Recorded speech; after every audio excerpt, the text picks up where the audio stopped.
in Australia, it's easy to find vegan and vegetarian options. Often they're called vegetarian pasta, vegetarian this and that, and generally they are cheaper than the meat options and much easier to find than in China, I think.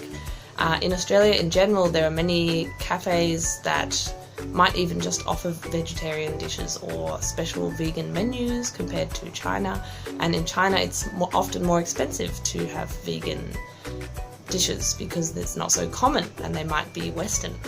So I think it's easier in Australia to be a vegan or vegetarian.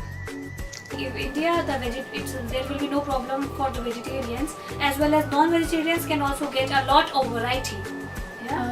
But in China, there is more variety of non-vegetarian foods as compared to the vegetarian food. Because Tsinghua is right now Tsinghua is a global university. People around the world coming here for taking education. Right. So for people like us, pure vegetarian, what to do? Just cook, And eat. Yeah. or otherwise you have to eat fruit. That's In Russia, it's a kind of trend right now. It's really popular to be like vegetarian, especially in St. Petersburg. I don't know why, but it exists. People become vegetarian. Yes, it's really easy, but another thing is, it's like in China. You do not need to find vegetarian restaurant to eat. You do not need. You just can go to some normal place and find some vegetarian food, right?